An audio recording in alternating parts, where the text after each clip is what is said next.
Esse é o Broken Machines, o seu momento de ouvir bate-papos informais e inspiradores sobre as áreas de produto, design e tecnologia. Chega mais!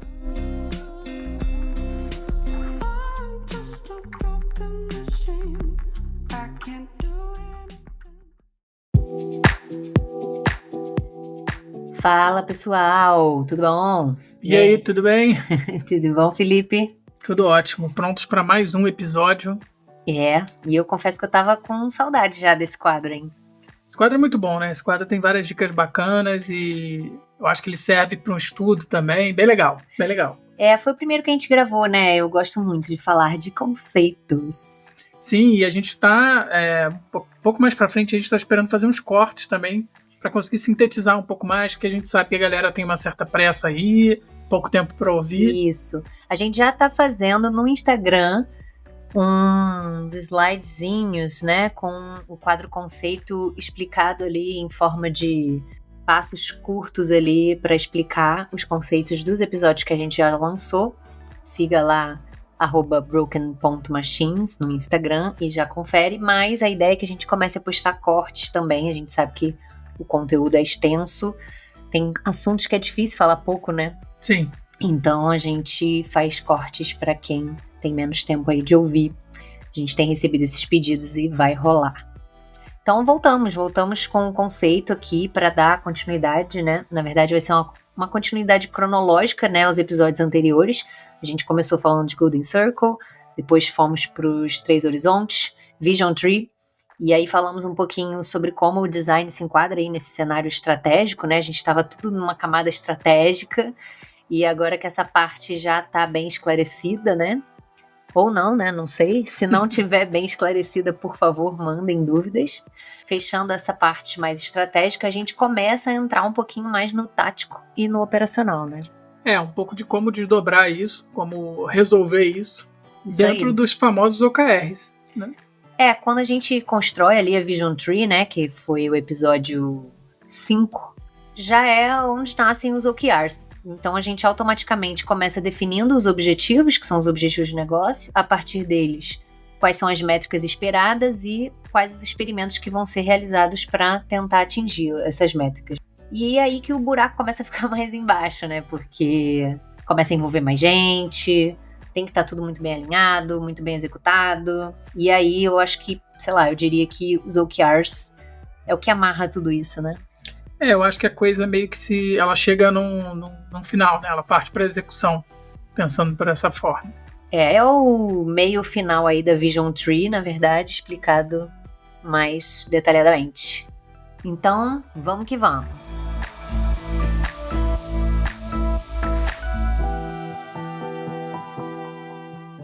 Que são e como surgiram aí os OKRs, né? OKRs. O O vem de Objectives, né? Objetivos. E o KR, Key Results, resultados-chave, né? Então, é basicamente uma estrutura aí para estabelecer meta, estratégia, né? Para fazer essas escolhas difíceis aí que afetam os negócios a longo prazo. Os OKRs foram criados aí pelo Andy Grove na Intel. E agora, né, a gente conhece, já cansou de ouvir aí, porque são utilizados por muitas organizações pelo mundo, principalmente porque alinham, né, as operações, as equipes, todas a um objetivo comum. Sabe quando a gente está numa empresa que cada time está fazendo uma coisa, está indo para um lado? Então, os OKRs vieram aí para ajudar nisso. Inclusive tem um super livro de referência, né, que é o Measure What Matters, ou em português Avalie o que Importa, que é um livro até do John Doerr, né? Isso. O livro descreve basicamente aí os fatores essenciais que ajudam essas empresas a desenvolver e direcionar as boas ideias que elas têm, né, para, de fato, oportunidades de negócio.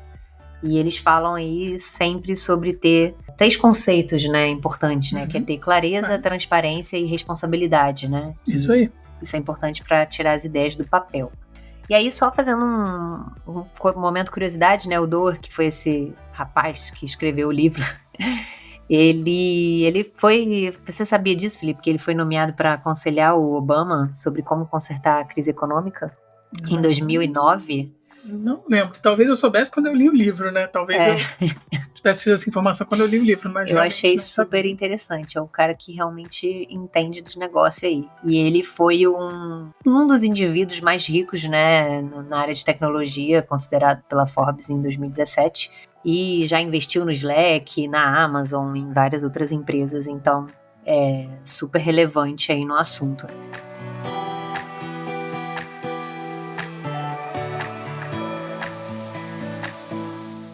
Então, vamos lá, mas por que a gente usaria, por que a gente usa esse processo, né? Por que a gente usa isso dentro da indústria de produtos digitais?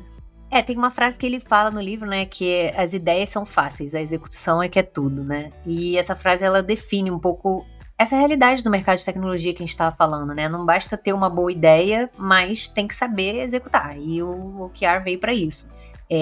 Ele fala também muito sobre a validação da sua ideia ser importante, né? Porque ela vai ajudar a trazer todo mundo que você precisa ali para desempenhar as funções de forma mais eficaz, fazer um planejamento que seja, de fato, eficaz na execução e evitar que uma visão acabe sendo, né, mera perda de tempo ali, de recurso.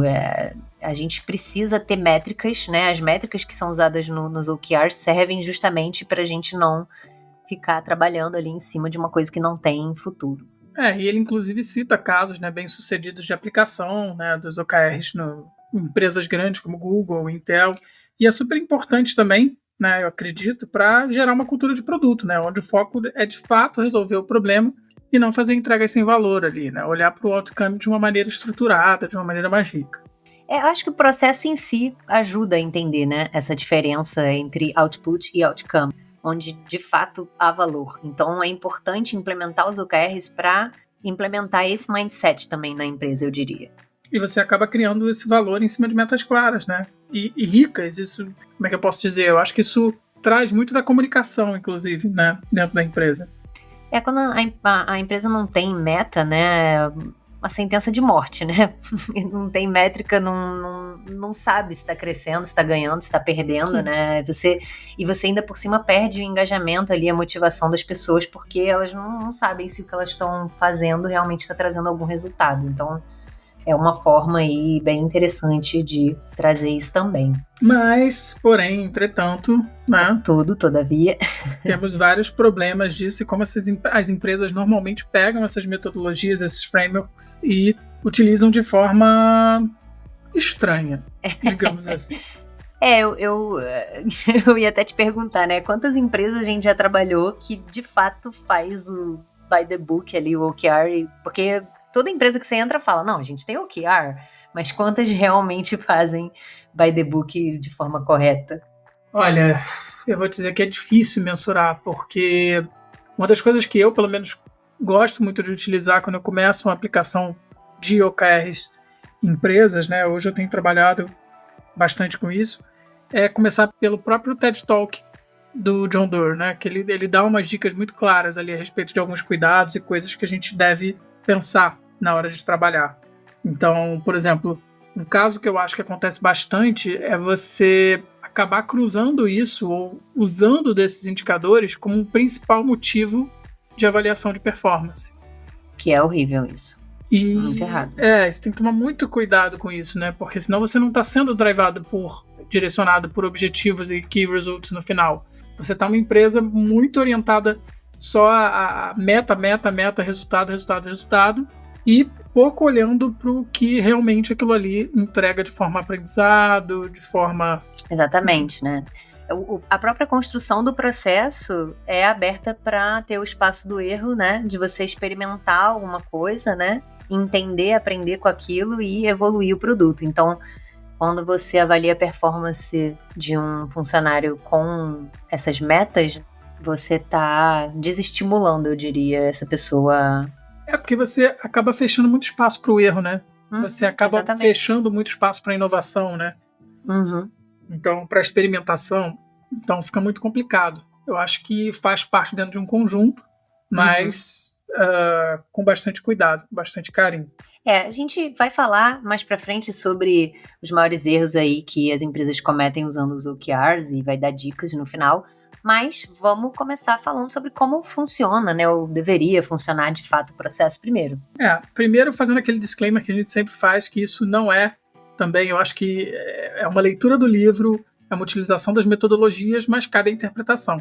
Então sempre quando eu e a Bill a gente traz esses pontos aqui, na verdade nada mais é do que um guia de boas práticas que a gente entende que faça sentido, mas porque é meio difícil falar o by the book, né? Porque... É um resumão que a gente faz, né, com muito carinho aqui para trazer para os ouvintes, para conseguir passar esse conteúdo, né, da maneira que a gente acredita que seja mais fácil de absorver e aplicar.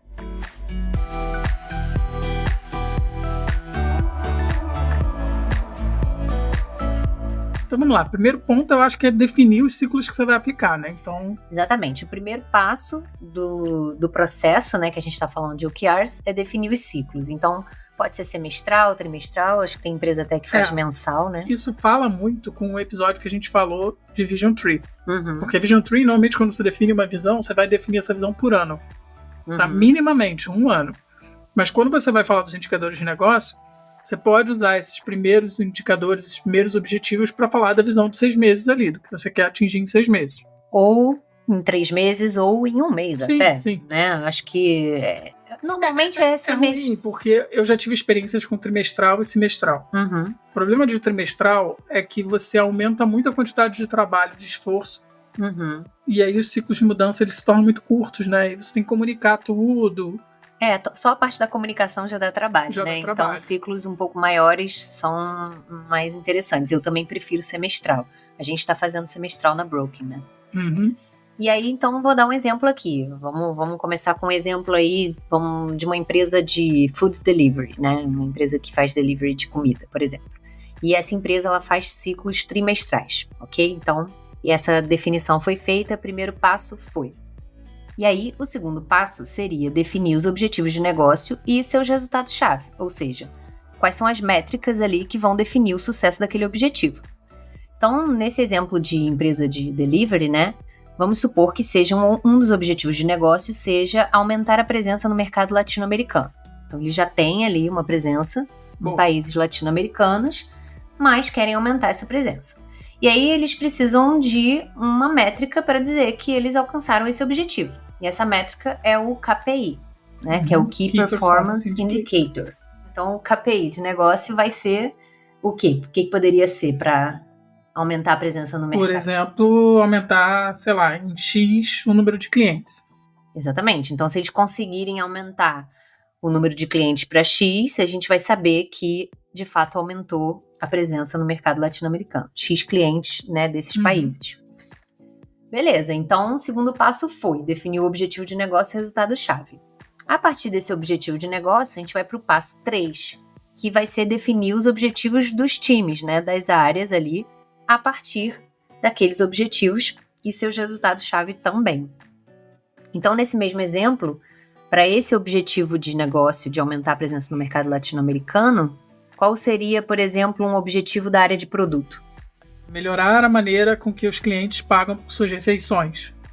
Então, e nesse ponto é muito importante, porque eu gosto principalmente, quando a gente está derivando por área, da gente ter um objetivo que seja um alterador de comportamento.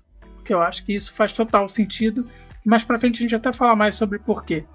Então, eu acho que melhorar a maneira com que os clientes pagam suas refeições seria bacana. Estaria super alinhado com aumentar a presença no mercado latino-americano. Seria um dos objetivos de produto relacionados a esse objetivo de negócio.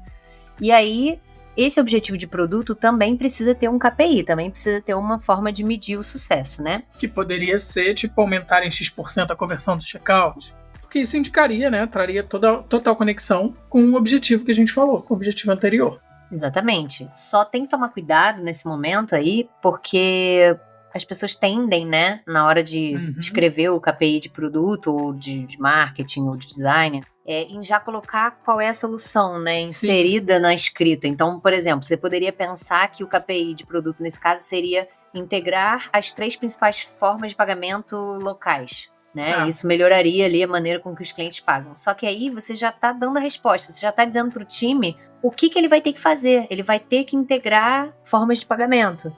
Quando a gente tem que tomar esse cuidado na hora de definir de forma que os próprios times decidam o quê, né? A gente está falando... participar dessa decisão. Exatamente, a gente está falando no sentido do objetivo, né? No sentido do porquê, do como, mas não o quê. O que a gente tem que deixar para os times. Então, tomar esse cuidado na hora de escrever o KPI, como o Felipe falou, aumentar em X% a conversão do checkout é que seria um bom KPI, e aí o time é que poderia identificar como uma ação integrar as 3 principais formas de pagamento locais. Sim, ou cortar os steps do checkout para tornar a coisa mais fluida. Exatamente, diminuir, né, as etapas, isso aí. Isso aí já é uma decisão do time. E é interessante focar nesse ponto, porque aí você consegue fazer aquele trabalho, de não ficar uma coisa só top-down. A gente começa a entender também a coisa como um bottom-up, como traduzindo, né, não ficar uma coisa tipo imposta, né, que vem de cima ali, que é a lei.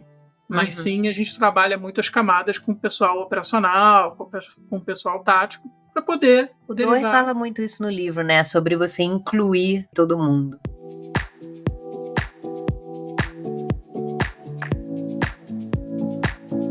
E aí temos o 4º e último passo, que é, uma vez que temos o objetivo de negócio e os KPIs definidos, e todas as áreas definiram também seus próprios objetivos, né, relacionados a esses objetivos de negócio, e os seus KPIs também, todo mundo tem que estar alinhado com isso, né? Então, o 4º passo é alinhar e registrar isso tudo de maneira muito clara, né? Então, lembra lá do conceito de clareza, né, que eles falam também.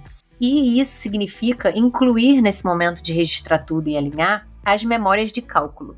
Então, a memória de cálculo seria como a gente vai medir o atingimento de cada indicador desses, né? De cada KPI.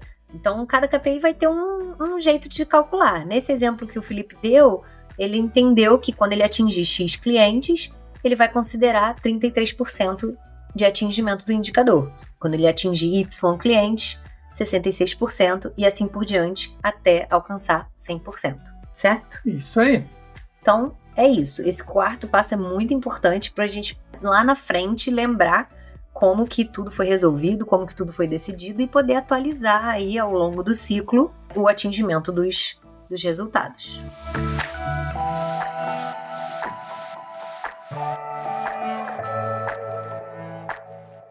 Boa. Com que frequência que a gente deve executar ou reiniciar esses ciclos? Porque eu acho que isso é uma pergunta que todo mundo costuma fazer, todo mundo costuma pensar assim, como é que eu faço na minha empresa? Como que eu devo atualizar? A gente falou um pouquinho ali no início, né? Eu acho que vai depender da empresa, claro. Como a gente falou, pode ser semestral, pode ser trimestral. A gente indica até que seja semestral. Pode ser semestral. Mas... sim. Como que a empresa vai definir, né, essa frequência? Depende da quantidade de produtos, depende do tamanho da empresa. Às vezes é uma coisa, né, um produto pequeno, uma coisa mais fácil, então pode ser ciclos menores. Mas eu diria que é legal testar, né? Sim, teste, sempre teste, porque aí você aprende, vai aprendendo e vai melhorando cada vez mais o jeito que você vai trabalhar. E aí, depois que testar, a frequência que funcionar melhor para o seu contexto, continue usando. Agora, já a atualização das métricas, né, ao longo do ciclo, também pode variar. Acho que varia de cenário para cenário, pode ser diário, né? A gente já viu a atualização diária. Mas, assim, tem que tomar cuidado para não ser mais uma atividade que vai sobrecarregar aí as lideranças, as pessoas que são responsáveis por essa atualização. A gente tem alguns conceitos básicos de empresas que fazem toda segunda e toda sexta, né, para comemorar o atingimento dos OKRs, quando é uma coisa muito operacional. A gente tem quando é uma coisa muito mais voltada por objetivos, ou... Gente, o mesmo conceito, quando é voltada para objetivos de negócio, a gente costuma usar aquele mesmo conceito, eu vou falar uma coisa de velho agora, não sei, mas que a gente usava no PMI, que a gente usava em processos de gestão bem antigos, né? Quanto mais crítico for o projeto, quanto mais crítico for, né, a sua implementação, o framework que você está trabalhando, é legal medir com mais frequência, porque você acompanha melhor. Conforme a coisa for desenrolando e você for aprendendo, você pode diminuir, espaçar as medições, mas no início é bem legal você medir, mesmo que sejam objetivos de negócio, tenta fazer toda semana, pelo menos toda segunda-feira, vai ser legal. Essa reunião é usada não só para medir, mas para aprendizados, para o pessoal trocar, enfim. Boa.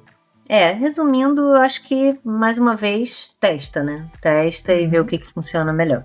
Sim, e em relação à empresa, né, também que você acha, se você acha, mas a minha empresa pode trabalhar com OKRs ou não, eu não vejo porquê. Acho que... até no livro o John Doerr fala sobre todos os tipos, todos os tamanhos de empresa usarem, né?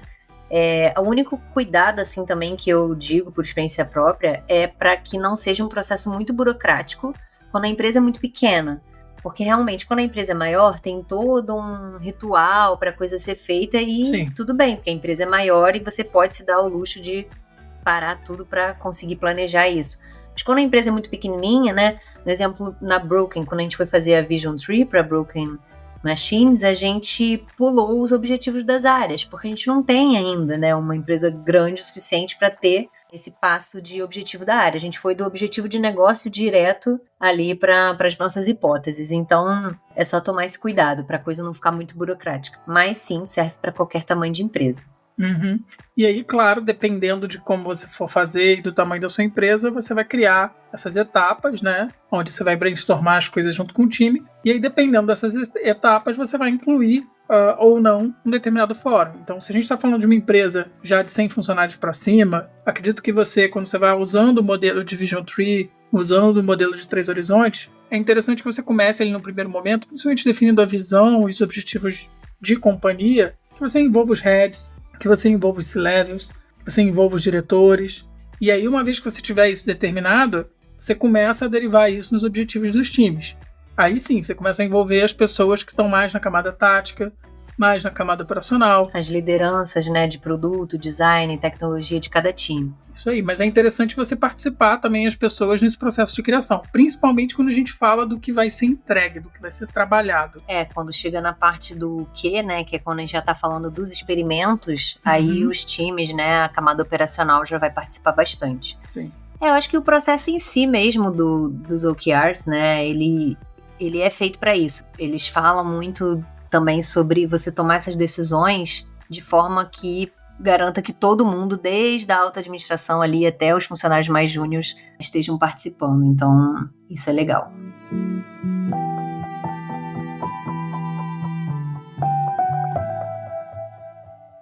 E comunicação é chave, né?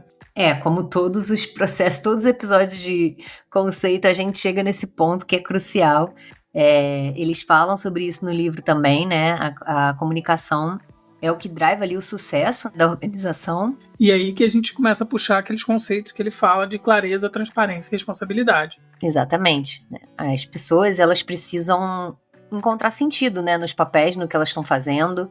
Ninguém quer trabalhar e seguir cegamente ali o objetivo da empresa, mas sim entender, né, como é que é a minha habilidade, como é que o que eu estou entregando aqui, o meu tempo, o tempo que eu estou contribuindo, como é que isso contribui ali para a missão da empresa a longo prazo, né? Olha o jabá aí do episódio de Golden Circle, hein? Jabá acontecendo. Porque aí você fecha o ciclo, né?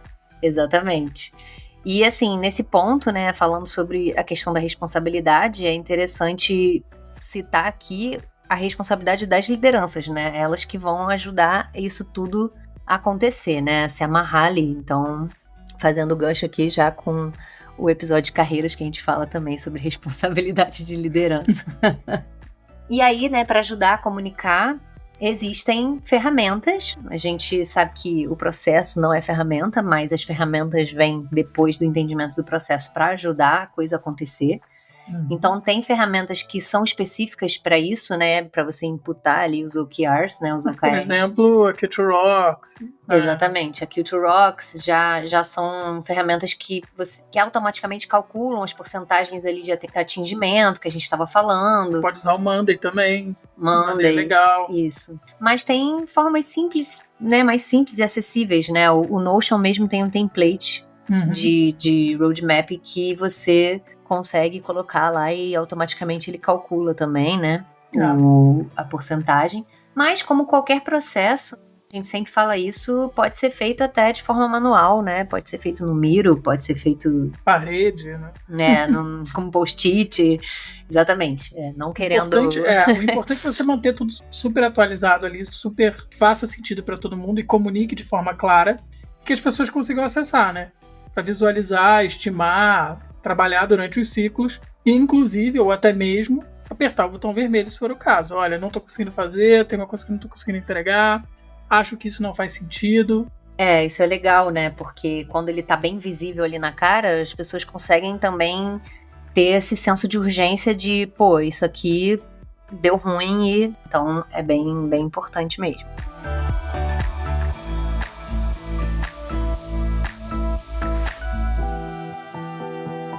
queria falar, como a gente prometeu lá no início do episódio, quais são os principais erros, né, que hoje as empresas cometem, como é que a gente pode aconselhar que evitem para que o processo... São tantas emoções. Para que o processo seja limpo, clean, maravilhoso. A primeira coisa que eu acho que acontece muito, né, e aí eu tô falando por experiência própria, é quando você começa a trazer essa coisa de trabalhar com OKRs e você vê que a empresa está muito drivada, está muito direcionada, né, a trabalhar com um roadmap baseado em outputs, baseado em entregáveis, baseado em projeto. Uhum. E aí o que acontece? O que acontece é que é difícil pra caramba de virar essa chave.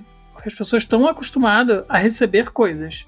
Sabe que estilinho fábrica de software lá de 1990 e pouco? Eles estão acostumados a entender que sucesso é entregar um projeto 100%, né? E não entregar um valor, entregar um objetivo, como a gente está falando aqui. E aí, às vezes, parece que nenhum projeto foi entregue esse ciclo. Meu Deus, a gente não entregou nenhum projeto, mas mesmo assim, se entregou uma feature, né? Entregou uma parte, fez uma mudança ali, pode ter feito uma entrega de resultado que é muito mais relevante. Ou às vezes até como eu falo, né? Remover uma feature pode entregar um resultado. Então, exatamente. Isso é importantíssimo de destacar.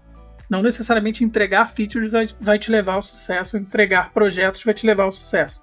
E aí você fazer essa virada de chave, você mostrar isso, muda bastante. O que acontece às vezes é que quando a pessoa passa a trazer essa questão de aplicação de OKR, existe uma como é que eu posso dizer, uma resistência indireta, tá? Não é nem uma coisa propositalmente, é uma coisa que as pessoas fazem por não ter o conceito na cabeça e acabam transformando os outcomes, né, os resultados, em projeto. Elas não conseguem visualizar, então acaba tudo virando projeto. Aí os key results, os objetivos, começam a se transformar em projetinhos. Tem que tomar muito cuidado isso. com Foi isso. aquilo que a gente falou, né? Do KPI ser cada KPI ser um projeto, né? Ou até o objetivo, às vezes, já é um projeto direto. E não é isso, né? O objetivo é realmente algo que a empresa precisa, né? A empresa ou o time precisa conquistar ali. E o KPI é uma mudança de comportamento, né? Que a gente estava falando. Gente, outro ponto que eu lembro aqui que é, pelo amor de Deus, vamos parar com isso. Ler o livro do John Doerr, ver a palestra dele lá, assistir a palestra dele lá no TED Talk. Não usem ou tentem evitar de usar, ou se usar, usem com bastante consciência OKRs como avaliação de colaborador. A gente falou, né, já sobre esse erro, esse tinha que estar aqui, porque realmente... Nossa, isso gera muito incentivo perverso. Muito, muito. Se eu entregar qualquer coisa e atingir um OKR, então eu sou o funcionário do mês.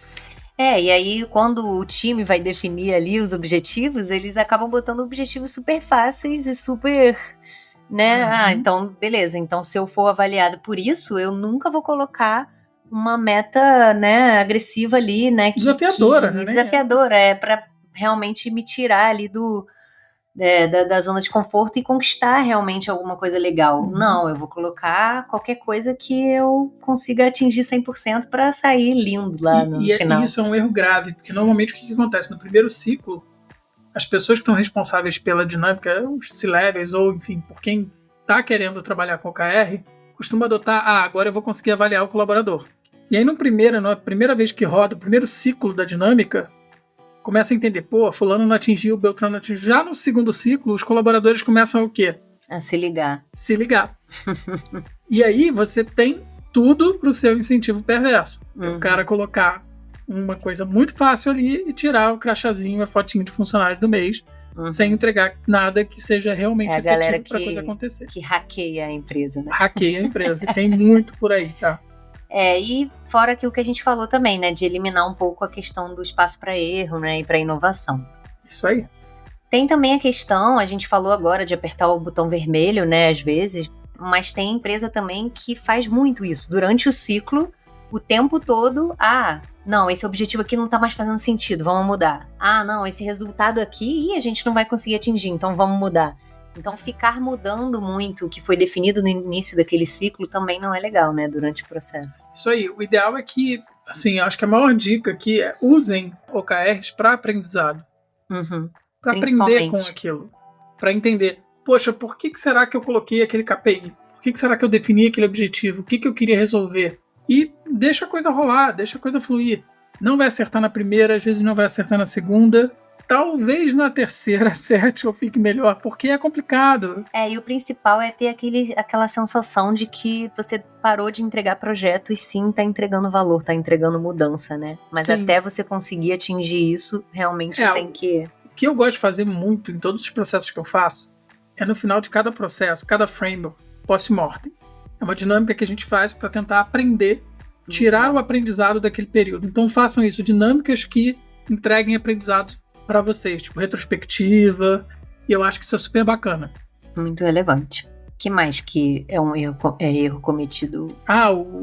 Padrão.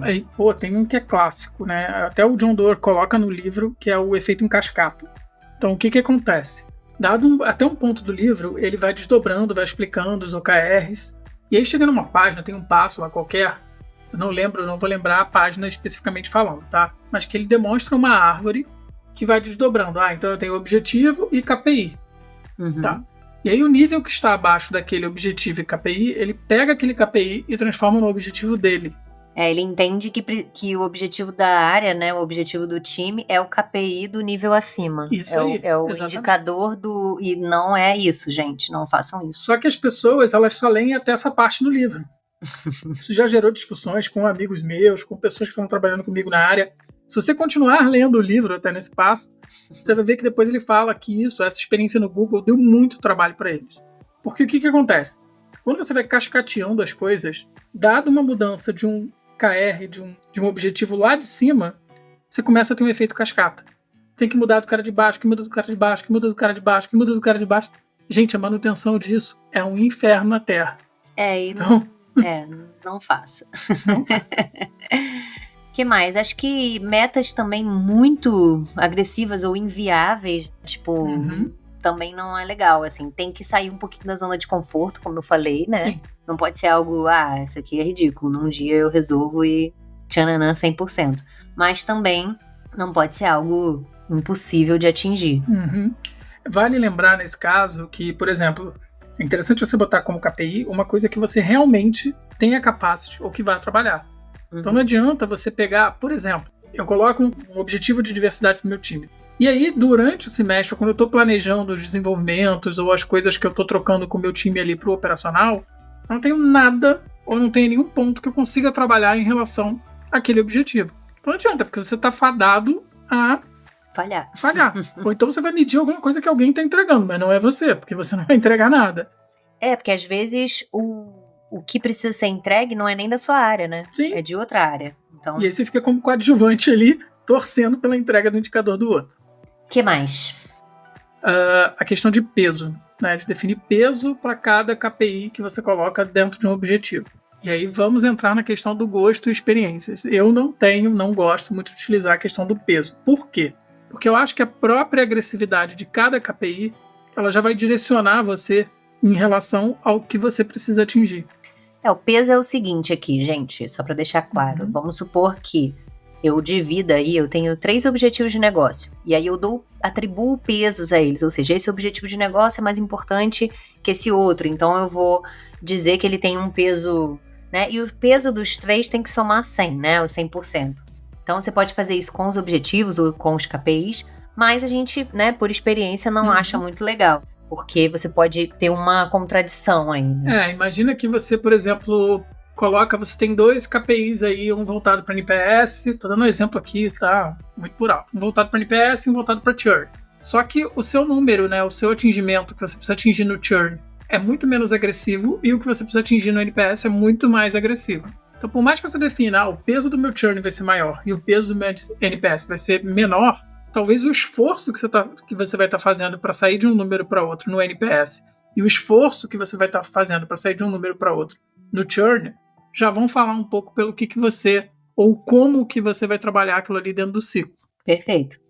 Então é trabalhar mesmo com as métricas para atribuir esses pesos e não efetivamente atribuir Coloca uma métrica mais agressiva para um e uma menos agressiva para o outro. E aí você já indiretamente, quer dizer diretamente, né? Você já está dividindo. Você já está dando a importância para o lugar certo, né? Sim.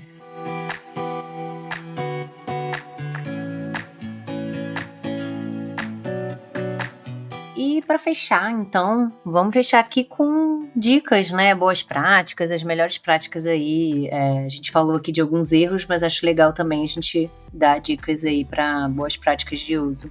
O primeiro eu acho que é ter sempre aquele foco, né? Conversação, feedback e reconhecimento. Que é falado no livro também, né? Uhum. A gente vai botar o livro, inclusive, né, o livro e o site na descrição do episódio, mas uma das dicas, né, que aparece lá é ter sempre a conversa entre as áreas, né, as lideranças e as áreas têm que estar sempre conversando, trocando, dando feedback e reconhecendo o esforço ali de todo mundo, mesmo que o resultado não seja atingido, o reconhecimento pelo esforço tem que estar sempre presente. Gente, lembrem-se que o caminho tem que ser bom, não adianta só o resultado final. Imagina, a gente passar um inferno e depois daquele inferno a gente entrega um resultado, ou seja, a gente entrega um resultado e todo mundo sai da empresa, todo mundo vai embora. E às vezes o resultado, né, como a gente falou, a gente tá aprendendo, é um experimento, às vezes o resultado falha, mas a gente ralou pra caramba, né, então... E aprendeu. E aprendeu. Muito. E aí ainda nesse ponto, né, acho que vale reforçar aí esse alinhamento que a gente falou, então antes de fechar mesmo aquela definição dos ciclos, né, ter um alinhamento entre as áreas, da liderança com a equipe, né, promover esse trabalho em equipe aí para que isso seja feito de uma forma bem alinhada e não tenha depois dor de cabeça porque, mas o meu objetivo, sei lá, tá contraditório com o objetivo do outro time, e enfim. Sim, e outra, compartilhem objetivos, né? Aproveitem para compartilhar objetivos, isso é muito legal. Então, às vezes, você vai ter um objetivo que é muito próximo de uma outra área, então o produto vai ter um objetivo muito próximo de operações, e que os KPIs são diferentes, mas o objetivo é o mesmo. Ou até que os KPIs, alguns deles, são iguais, e vocês vão trabalhar juntos para atingir aquele KPI. Às vezes o de design com o de CS, né, de Customer Service, porque a gente está falando de satisfação, né, de atingir um nível de satisfação de cliente, né, um NPS, pode ser um KPI compartilhado, né? Sim. Dentro ainda desse alinhamento, dessa comunicação... volto a dizer aí também a atenção para a memória de cálculo, né? Super importante. Que a gente comentou lá. Eu acho que esse registro não pode faltar. Porque senão depois a gente não consegue calcular e não consegue dar o atingimento correto para aquele KPI. E mais do que isso, comunicar, né? Imagina assim, eu olho para um KPI seu e eu não entendo onde você está colocando aquele número, como você chegou àquela conclusão. E aí, imagina se eu saio da empresa e você precisa dar continuidade, né? Sim, mas como é que a gente está calculando esse indicador aqui? O que é 100% de atingimento desse KPI aqui? Então é importante ter memória de cálculo, porque as áreas, elas muitas vezes vão trocar e vão trabalhar em equipe para atingir um determinado KPI. Então é importante que isso esteja claro para todas as áreas. Outra coisa que é importante é ter foco ali, compromisso com as prioridades, no caso, com as métricas que estão mais agressivas, né, como a gente falou. E aí, por isso, não criem milhões de objetivos e milhões de KPIs. Então, assim, essa dica é de ouro, tá? O que é recomendado são de 3 a 4 objetivos no máximo, né? E aí a gente está falando tanto de objetivo de negócio quanto objetivo das áreas. E para cada objetivo desse, 4 a 5 resultados chaves também no máximo. Então, não coloquem muito além disso, porque é muito difícil entregar, é muito difícil ter esse foco, esse compromisso, se for muito mais. Gente, se eu pudesse pensar no cenário perfeito, assim, eu colocaria um objetivo de companhia. Sério. Um objetivo com 3 KPIs. Aí testa isso, e aí desse cara você desdobra para as outras áreas, né? Então a gente tem outros objetivos ali desdobrados. Um de companhia e outro de áreas. E um para cada um. Testa a primeira vez, vê o atingimento, vê como é que as pessoas vão se comportar, aí aumenta. Porque... começar assim é legal, né? Sim. Bem um pouquinho. Começa muito simples, testa, vê como é que as pessoas vão reagir, vê como é que as pessoas vão interagir, e aí sim você aumenta. Eu acho que para mim acho que essa dica vale também para a questão do peso que a gente estava falando. Eu acho que tudo nessa estrutura, ela exige que você comece do mais simples e que você vá de acordo com a necessidade, incluindo. Então, se você está sentindo que tem um problema com as prioridades, que as pessoas não estão conseguindo seguir prioridade, beleza, então testa usar o peso, né? Mas eu acho que tem que ser de acordo realmente com o que for surgindo de problemas, de necessidade. Criar premissas para problemas que não existem é aquela famosa burocracia. Então, começa com simples. Exatamente. É muito importante também falar sobre ser paciente com o processo, né? A gente está falando aqui, não é uma coisa que a gente acerta de primeira. Vocês não vão fazer, tipo, os ciclos funcionarem perfeitamente. E aí, acaba que eu já vi as empresas fazendo um ciclo de OKR, e aí no próximo, não, vamos usar uma outra metodologia. E aí muda, e isso, nossa, é terrível para quem tá ali no dia a dia. Gente, outra coisa, agora eu tenho que falar, que é importantíssima. Você falou. Ele tá nervoso aqui querendo falar. Você me lembrou de um outro negócio. Como é que a gente vai decidir os nossos objetivos, os objetivos de uma companhia de 1.000 funcionários, mega grande, tal? 2 dias. Vai entrar todo mundo numa sala, a gente vai resolver todos os objetivos do mundo, do universo. Isso. É terrível. Horrível, horroroso. O que acontece é que acaba não fazendo sentido nenhum para ninguém, as coisas saem de qualquer maneira. Então, tem coisas, eu vou falar novamente, nesses processos de vision, nesses processos, tem que maturar. Então, eu falo isso, é maturação. Não adianta querer correr. Então, você vai trocar os objetivos de companhia com os C-Levels, vai ter que esperar um tempo, 1 semana, às vezes mais, 2 semanas, porque às vezes uma pessoa super estratégica está viajando, não está presente. E aí você vai fazer o quê? Você vai decidir aquilo tudo sem a presença do CEO da empresa, ou tá afadado a dar errado, a dar ruim. Quando ele voltar, ele vai desdecidir tudo que você decidiu. Então esperem as pessoas certas. Tem que ter tempo, tá? Não vai resolver isso num dia, 2 dias. Boa.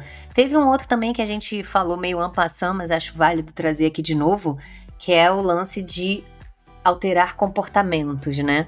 A gente fala sobre não escrever projetos, mas sim alterações de comportamento.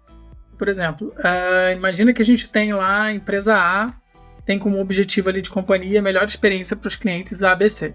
E aí como é que você vai desdobrar isso para a sua área? Para produto, para marketing, enfim, para a área que você estiver trabalhando.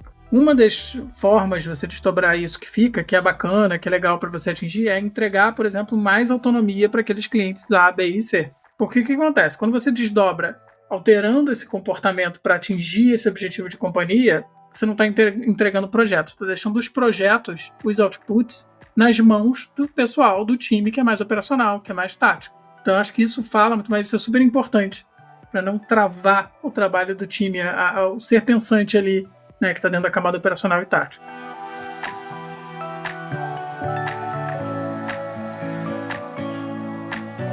Show de bola, é isso. O que mais? Eu não sei, acho que dá para pensar muita coisa aí, mas... Enfim, tem bastante coisa. Eu prefiro que as pessoas mandem também alguns problemas. Isso que eu ia falar. Eu acho que a gente já falou aqui na nossa experiência quais são os principais erros e quais são as melhores práticas, mas eu sei que quem tá ouvindo tá lembrando, né, de outras coisas aí. Mandem pra gente, por favor, mandem dúvidas. Sempre tem, e a gente sabe que sempre tem problema com OKRs. Esse de performance que a gente falou, então, tem demais empresa, demais. A gente tentou fazer aqui algo bem para leigos, né, para quem não conhece o processo, mas a gente também falou questões mais avançadas.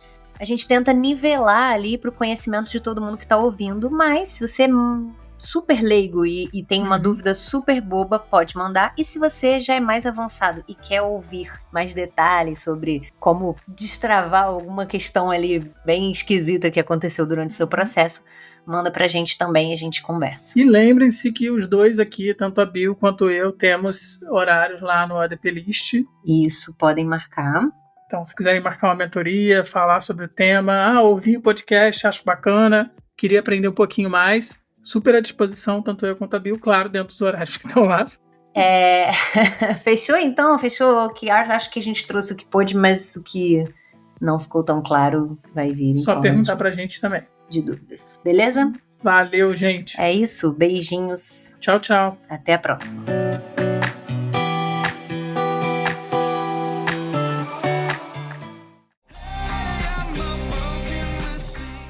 E aí, gostou desse episódio de Broken Machines?